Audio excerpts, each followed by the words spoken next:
Alright, how's it going, y'all? So today, this is going to be a complete beginner's guide for video editors and video production houses looking to get into a NAS. Because quite frankly, it is confusing, especially if you're used to working off of external hard drives, which are considered DAS for direct attached storage. So this is going to be for people who have absolutely no idea what a NAS is, what a NAS does, or anything like that, and really aim to talk about the key things you need to look out for and before you make a fairly expensive investment into gear. There's a lot of stuff to understand and just overall what the workflow is, because working off of a NAS can be one of the most powerful things a video production house can do. You have the ability to have an enormous amount of space that multiple people can access, and it can handle itself. It can automatically back up, it can take versions, and it gives you a lot of protection. But there are also some downsides and some things that make it honestly complicated, where if you're just a single man shop, a lot of the time, it might actually be easier not to have a NAS at all, unless you actually need some of its features, and that's really what we're going to be going over here. So I've split this video up into 3 distinct sections. This first part is going to be the introduction, and it's going to cover just hardware and really the core basics. Then section 2 is going to be focused on local editing, and then section 3 is going to be on remote editing, because they are very different solutions depending on where your editors are actually located. You can have both, but it really helps to understand the pros and cons of every single one of them, and that's where you can really get into the weeds with things. But right off the bat, I want to talk about what a NAS is and how it differs from a DAS. So a NAS stands for Network Attached Storage. A DAS stands for Direct Attached Storage. So if you're used to like your Samsung T5s, T7s, little SSDs that plug directly into a laptop or a computer, then this is what's called a DAS, and it's what most people are very familiar with. It is really easy to understand. You plug it in, and you connect to it, and your computer formats it, and your computer is entirely in charge of this. However, a NAS is an entirely separate entity. A NAS is actually a computer. There is a computer in here that is acting as a server. So when your computer actually talks to it and gets files off of it, it's not like it's an external drive that your computer is completely in charge of. There is actually a computer in here that is in charge of all the files. And that is both the NAS's best trait, because it can do so much, and it can also be really hard to work with depending on some key factors. But we're going to go over all that throughout the rest of this video. But first, I'd like to take a moment to thank today's sponsor, our web developer, Visaggio Co. If you remember about a year ago, SpaceRex went through a massive rebrand. We got new logos, new website, and we spun off the Yarbrough Technologies as the consulting arm. This was all done through Matt and his team. We met with them often to go over what we thought would be best, and they really helped us build an entire business plan and really think through the pros and cons to every single one of our decisions, all while also building us out logos, new colors, new fonts, and an entire website. I cannot recommend them enough, and I think their work absolutely speaks for itself. So if you're ready to take your business to the next level, check out Visaggio Co in the link in the description. They have web development packages starting from just getting started all the way up into high-end projects, marketing, and entire rebranding. So check out Visaggio Co in the link in the description, and thanks for sponsoring today's video. So whenever you're working off of a NAS, remember, you're actually working off of a computer that is actually in charge of all the storage. You don't have to worry about like the GPU on this thing. It's not going to be used to render frames or anything. All this computer's job is to do is to serve your computer files as you need them. And the other thing about it that makes it really special compared to a DAS is that multiple people can be accessing the exact same files. That is because all the computers can just talk to this and say, hey, I need this file, I need this file. And that is the core of what a NAS is.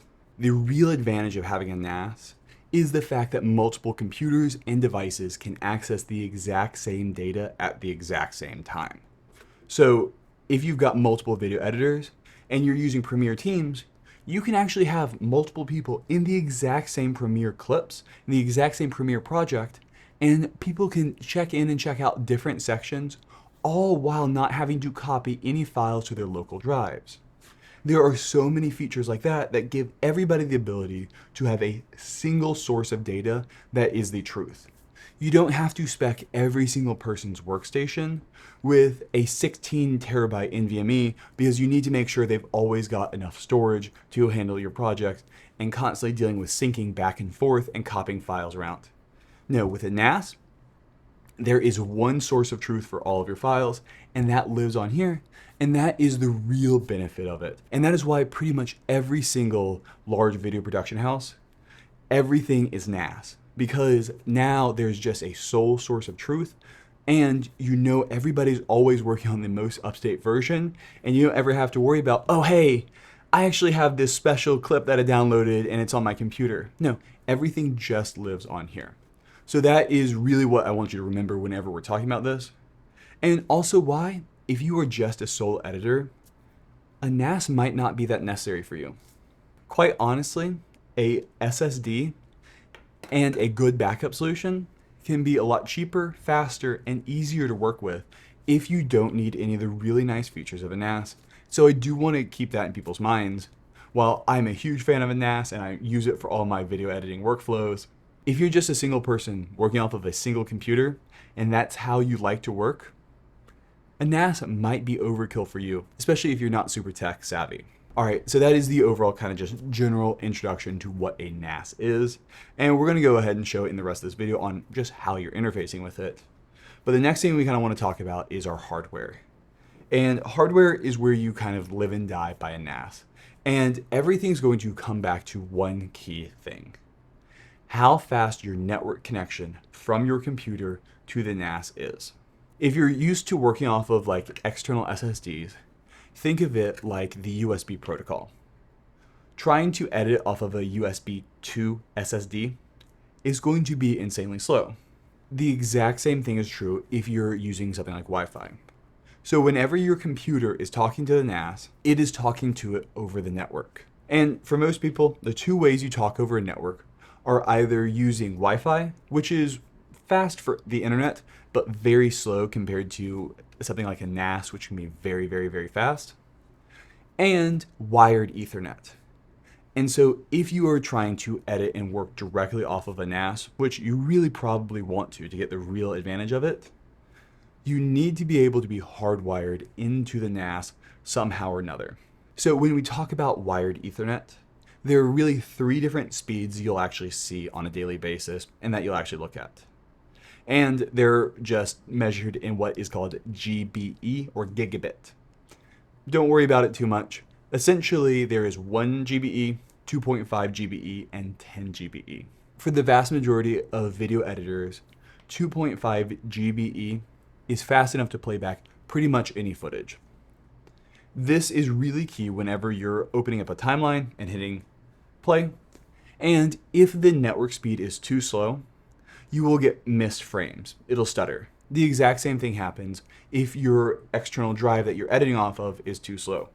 If you're ever used to that stuttering where you try to play maybe 1 too many clips in your timeline and you get that stutter, that is the exact same thing. And it's because your computer and the NAS cannot talk to each other fast enough to actually play back all that footage. So to really quickly and easily summarize it, 1 GBE is generally okay if you're using proxies, and 1 GBE tends to be the default on most devices. However, now 2.5 GBE is becoming that, but you'll just check, and most actual networking devices like your computer will actually say exactly the speed on it. And then for most editors, I highly recommend having at least 2.5 gigabit.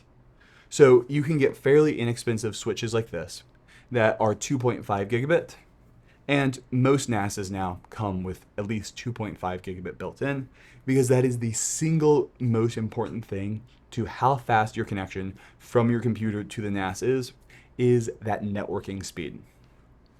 And finally, you can go up to what's called 10 gigabit. 10 gigabit can push 1 gigabyte of data per second. So if you have a 60 gigabyte file, it'll be able to copy that in under a minute.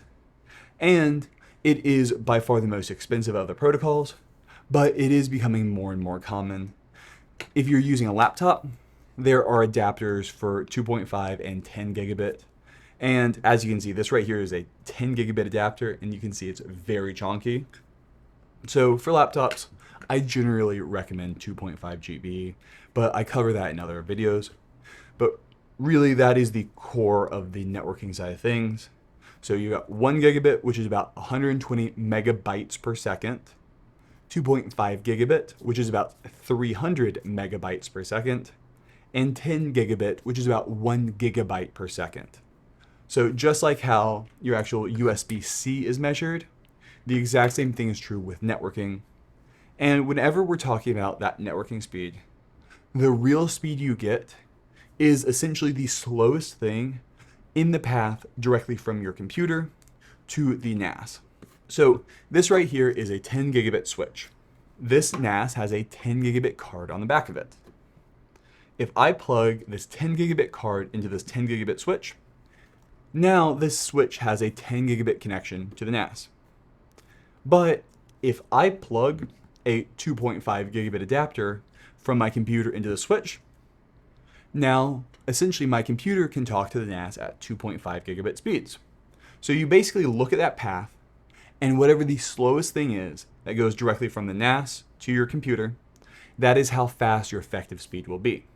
The other thing is the internet speed does not matter. And this is a really common thing that I see, is people will think that they have to upgrade to like 10 gigabit internet to get 10 gigabit local networking speeds. No, this is entirely irrelevant to how fast your internet speeds are, because whenever you're local, the files are going straight through the networking switch and they never have to go through the router. So it doesn't matter if you're on Starlink out in the middle of nowhere, you can still have a very fast 10 gigabit connection and be able to edit any kind of footage in the world that you see. And I'm going to have links to some really good switches and 2.5 and 10 gigabit gear down in the description below. It's just a lot easier to kind of have it all in there rather than going over specific options here. So now the last thing about networking that I need to mention is how network switches work, because it's kind of confusing if you don't deal with it all the time. This right here is what's called a network switch. A network switch kind of just expands a network. That's probably the easiest way to think about it. Think about it kind of like a power surge protector, but for Ethernet rather than power. So this happens to have 5 ports on it. I'm going to plug one of these ports into my Wi-Fi router. And that way, it is now hooked up to the rest of the network. So it can get internet and everything like that. Now, everything else plugged into this is equivalent to being plugged into the router. However, this is faster than the Wi-Fi router.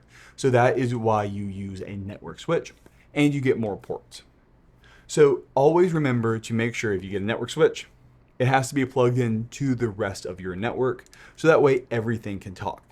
All you need to do is one port into the rest of the network and everything will be able to talk on there. And it doesn't matter how slow the rest of the network is. All that matters is that the fast switch, everything is plugged into, and then everything that's really important for speed can talk over this connection. Okay, so that is networking finished out. There's a whole lot of other information out there, but I think that is the key information you need to actually know to really set this up. So next up to talk about is the actual hardware of the NAS. And there's a few different NAS manufacturers. Synology is by far the most common out there. However, right now with Synology, you do need to buy their drives, so that can add an additional cost. But most NASs will be able to work well locally, and it really depends on what you're looking for. Then the other thing that happens is the number of actual hard drives that a NAS can handle tends to be the most important factor when buying a NAS. So this right here is a 5-bay NAS, which means I can stick 5 hard drives in here. And NASs use RAID. RAID is a thing that essentially allows you to combine multiple hard drives worth of space and performance into one single big hard drive, essentially. And most RAIDs have redundancy, which means one of those drives can fail, and you don't lose all the data. You simply insert a new drive, and it does a thing called rebuilding, and the entire time you just keep working as if nothing ever happened.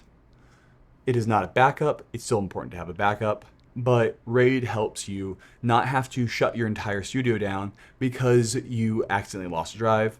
Instead, RAID lets everybody just keep working as it rebuilds itself. So with RAID, the most common things you'll see are either RAID 5 or RAID 6. RAID 5 has 1 drive worth of redundancy, and RAID 6 has 2 drives worth of redundancy. So RAID 5 costs you 1 drive worth of space, but it allows any one of the hard drives to fail, and you keep all of your data. RAID 6 works the exact same way, but it's 2 drives. So if I had this set up in RAID 6, I could actually lose 2 hard drives, and the entire time my NAS is still online and usable, and I simply replace them, and I keep going. Now, if I had 5 10 terabyte hard drives, RAID 6 would give me 30 terabytes of usable space, and RAID 5 would give me 40 terabytes of usable space. RAID 5 takes away 1 drive, and RAID 6 takes away 2 drives. One other thing to note, a really useful thing about RAID is expandable. So I really recommend people buy a NAS with a couple of extra bays than they actually need today, because then down the line, when you start needing more space, you just slot in additional drives and expand the entire thing out. And so now you've got more space without having to rebuild the entire unit or upgrade to a larger unit. And so that's a really useful thing to have. Another thing RAID does is RAID actually combines the hard drive speed together. RAID 5 will actually give you 4 times the performance in this case of a single hard drive, because we have 4 drives worth of space. So now reading and writing off of this will be 4 times faster. That's because of the way RAID works. RAID chops up the data into all these different pieces and spreads them across all the drives. So that means when you're playing back footage, it's actually playing back the footage from all of the drives, which really increases your overall performance. So that's another really useful thing about RAID is it just increases your overall throughput, because while 1 hard drive is slow, 8 hard drives working together in a RAID can be quite fast. And so if you're starting out, I generally recommend having at least 4 hard drives in a RAID 5 array. That way you get the really great performance and you're actually able to play back most footage off of that. Because if you only have about 2 drives, it can be a little too slow to actually really play back larger codec footages. But if you're working with proxies, it doesn't matter too much. And so that is the overall basics of RAID. I have other tutorials covering it, but that's the basics of what you actually need to know. The next thing is hard drives versus SSDs. And for most people, while SSDs will be faster, specifically when you're scrubbing through a timeline, hard drives, especially if you have like 4 of them, will be fast enough to play back pretty much any footage. And so while SSDs are really fast, hard drives just give you so much more capacity for so much cheaper. And so unless you're absolutely sure that you need absolutely the fastest possible performance, you should really first look at mechanical hard drives, because they are just going to give you so much more capacity, and you can also mix them. So you can get an 8-bay unit and stick 4 SSDs and 4 hard drives in there and get the best of both worlds. You can have a very fast editing volume for your SSDs, and then your archive volume can be the hard drives. So you can mix and match them as well, which is a really useful thing to do. The other thing is SSDs really only give you better performance when you're scrubbing through a timeline. Generally, if you're just playing back footage in your actual timeline, SSDs and hard drives will perform roughly the same, because once you've got a bunch of hard drives together in a RAID, they are so fast at playing back footage. So that's one thing, it doesn't matter too much. The real place that you get the better performance is either working off of EXRs, if you know what that is, or scrubbing through a timeline. All right, so now the last kind of piece about the hardware of NAS is you will see a thing called SSD caching. SSD caching is really useful for video editing. What you do is you essentially put a SSD in the unit that essentially looks at what files you're accessing most often, and specifically what parts of files. So it'll go in and it'll say, hey, he keeps asking for these files over and over and over again because you're scrubbing through a timeline. And it'll actually save an additional copy of that data on an SSD. So what that gets you is it gets you the storage capacity of mechanical hard drives with a lot of the performance characteristics of a SSD.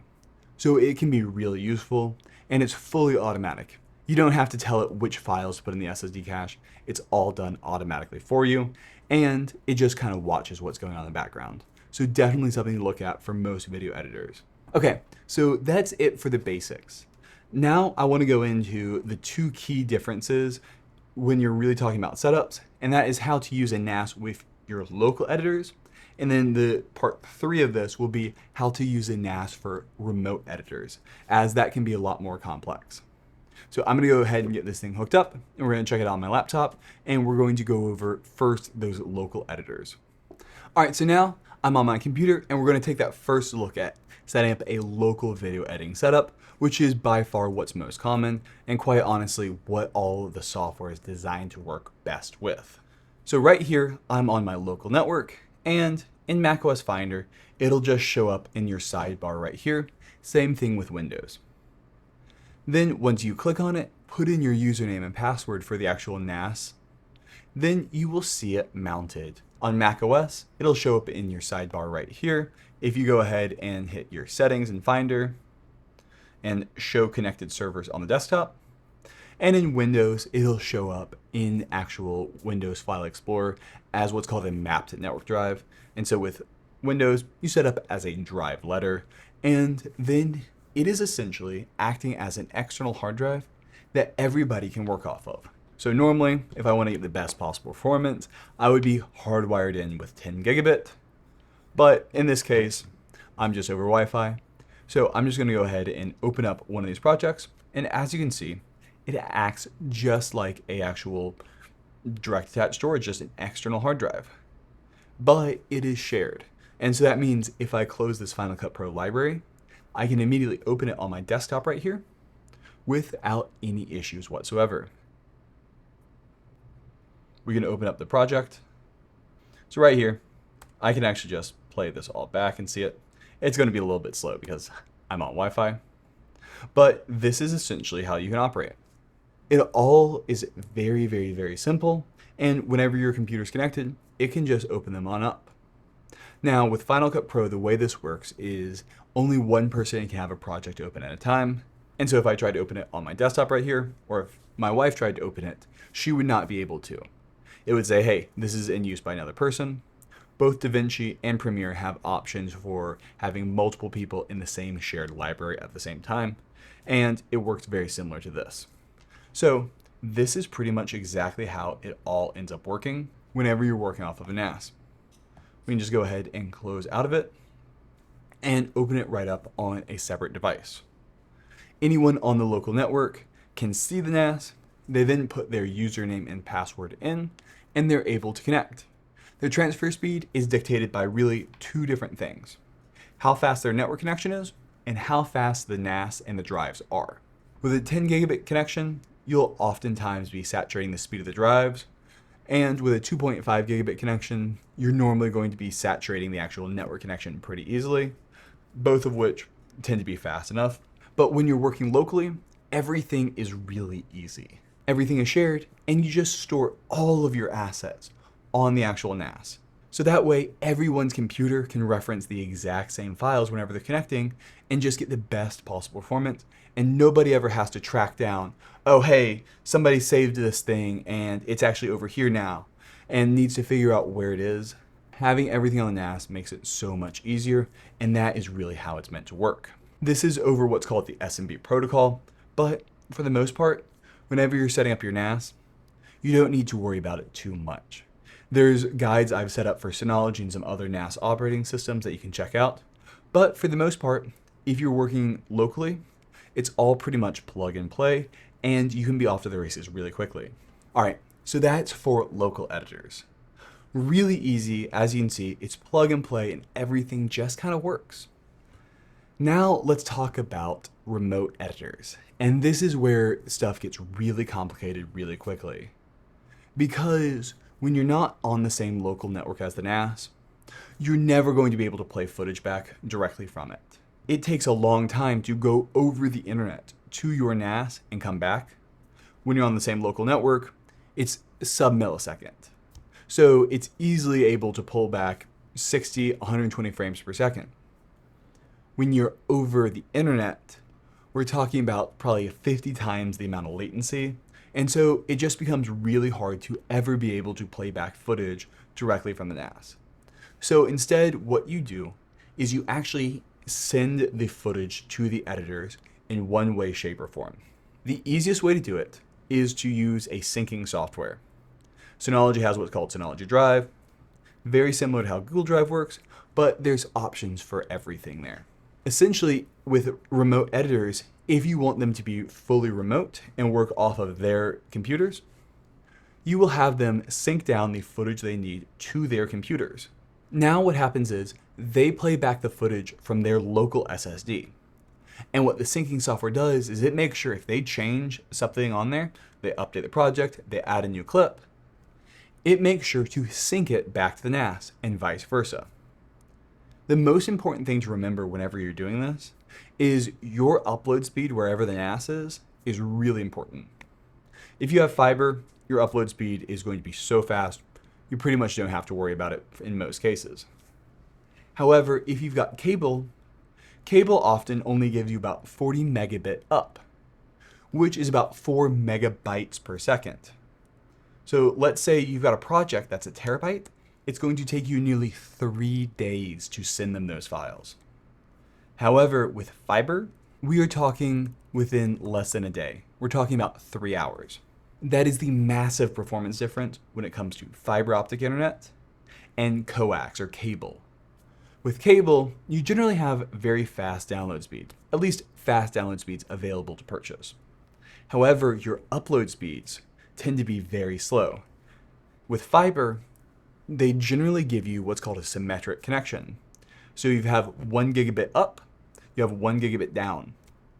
And for most people, upload speed doesn't matter too much.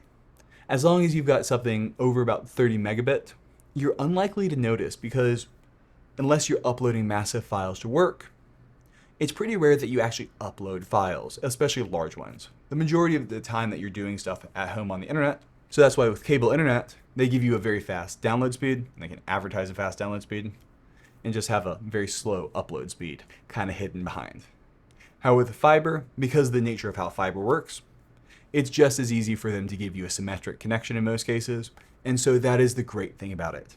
You get really fast download speeds and really fast, 40, 50, 100 times faster upload speeds. So if you are looking to have a remote editor, especially if you work on big projects, definitely check out and see if you can get fiber internet in your area. Another thing to think about is, let's say you've got 5 editors, you might want to look at using something like Google Drive as a middleman. So let's say you've got fairly slow upload speed at your office or house, and you need to send a 1 terabyte project to 5 different editors. If the editors are all syncing with your NAS, you have to upload 5 terabytes. One thing you can do is instead, you can actually have all 5 editors sync with Google Drive, and your NAS also sync with Google Drive. Now you can use Google Drive to foot the bill for all of your bandwidth. And so you can upload one time, so you only have to upload 1 terabyte to Google Drive, and then everybody downloads directly from Google Drive. That's especially useful if you've got editors overseas, because the further away they are, the slower the download will be in general because of global latency. But Google spends a lot of money on having different servers around the world, meaning that their connection in other countries will be just about as fast as it is in your country, which might not be the case when we're talking about people syncing directly to your NAS. Now finally, there's a third option here. There's a third option that allows you to get all the benefits of like a local network, but still have editors not actually come to your office every day. And that's using software called Parsec or Jump, which are the 2 primary competitors in this field. I'm gonna go ahead and pull up Parsec. Parsec essentially gives you really low latency remote desktop. So this right here is a Mac Mini that I've set up in my server room over here that I can remote into anytime. And I happen to be in the exact same office I'm working out of right now, but I could also do this from my house, or I could do it from France. The really nice thing about Parsec is it kind of flips the entire problem on its head. Essentially, instead of having to figure out how to get your remote editor's footage and send massive amounts of footage over the internet, what you can do instead is basically bring your remote editors into your office. So what they do is they essentially just have a computer in your local network that the editors remote into. And one downside with this is every single editor who needs to be working simultaneously needs their own computer. So that's the biggest downside with this workflow. But what you do is you essentially just give them the ability to remotely log in, just like I am here, to a computer in your office. And now all those things I was talking about and that ease of use and the Premier Teams, all that stuff just happens because now they're effectively coming to your office every day, even if they are across the entire ocean. So that's why Parsec is so useful. It allows you to just have a remote video editing workflow, and instead of actually having to send them terabytes of footage over the internet, all that actually has to be sent over the internet is a few megabit. So right now, I'm doing this at under 2 megabit. So that means with that really slow 40 megabit upload, I could have 20 editors all working at the exact same time and not slowing each other down. That is the real benefit to this kind of workflow, is if you do have those really slow upload speeds and you need short turnaround times for multi-terabyte projects, the thing that everybody ends up coming back to is Parsec, because now you don't have to send all that footage over the internet.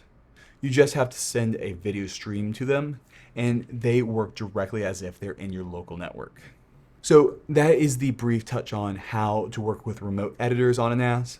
There's a whole lot more information on this, and I cover it more in depth here, but I did want to just go over the basics for this tutorial, just because a lot of people think that getting a NAS will just immediately solve all of their remote editing workflows. But in a lot of ways, unless you have the bandwidth to really support it, it can still cause you issues, just because moving terabytes of footage over the internet can be quite difficult even today. All right, well, I hope this was a great kind of primer on how to use a NAS and what a NAS is for video editing. I do these setups for video production NAS all the time. If you want to hire me, there's a link for that down in the description below. And if you have any other questions, put those down in the comments below. And have a good one. Bye.